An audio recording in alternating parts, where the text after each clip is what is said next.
ngikutin kasusnya Vina, kuota gue sampai habis banyak banget. Belum lagi pala gue puyeng kudu ngapalin si pelaku yang ini, akunnya yang ini. Katanya nonton yang di sini, saking pengen tahu kita nih yang mana.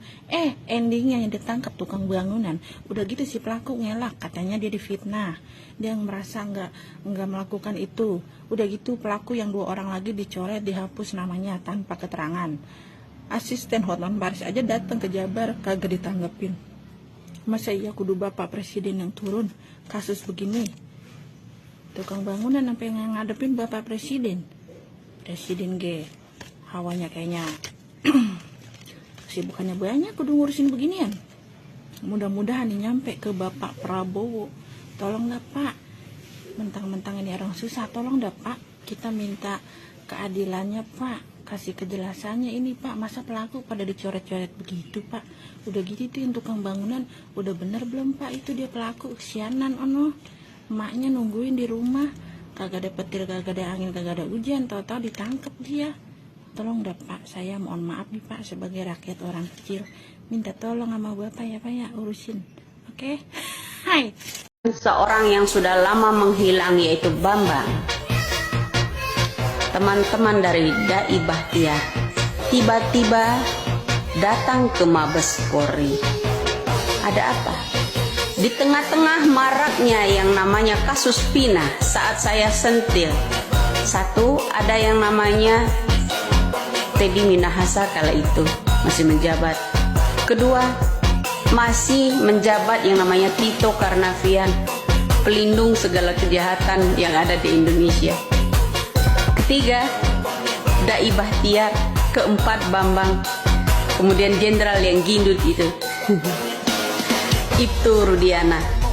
Ada apa Pak? Tiba-tiba saat ini, beberapa hari yang lalu, tiba-tiba datang ke Mabes. Abri, ada yang harus disampaikan gitu, agar si A, si B, C itu jangan buka mulut gitu, ya kan?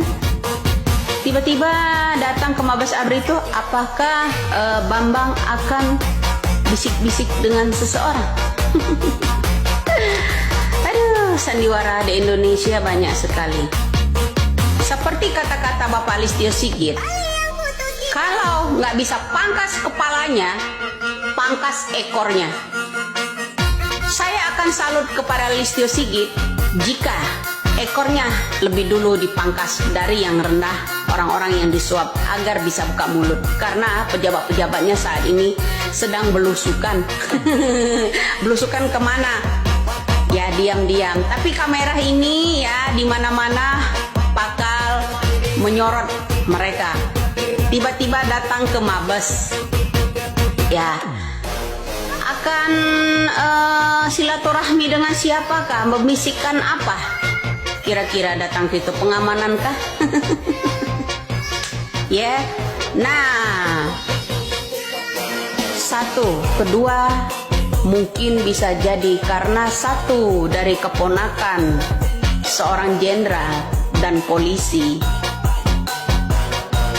pada waktu itu dihapus dari catatan DPO, kemudian hanya lukisan yang ditinggalkan, menjadi seorang angkatan.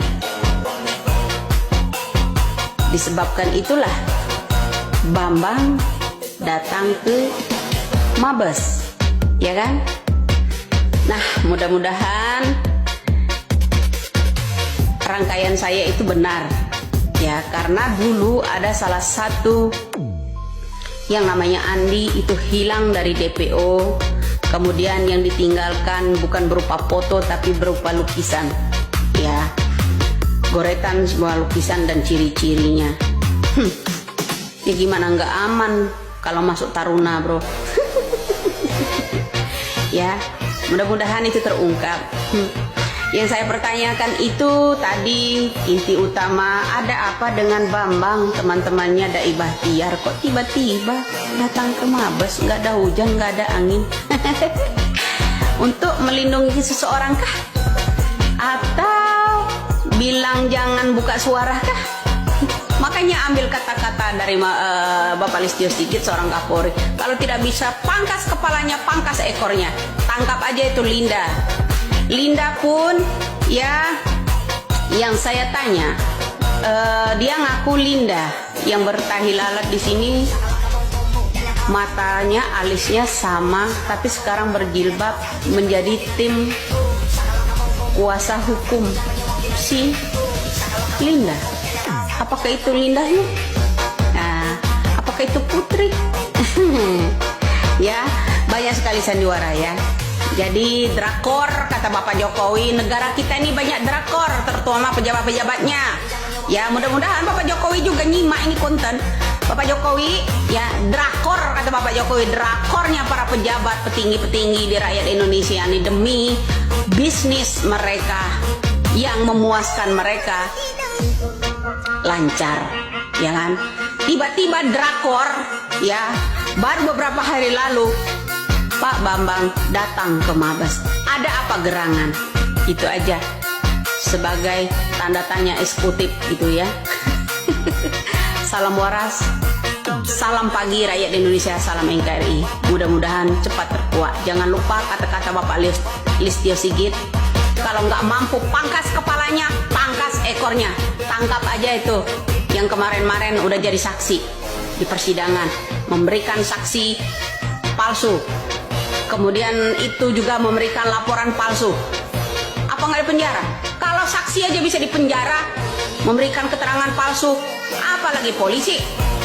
Bagaimana ceritanya kok sebagai pengayom negara bisa memberikan laporan palsu?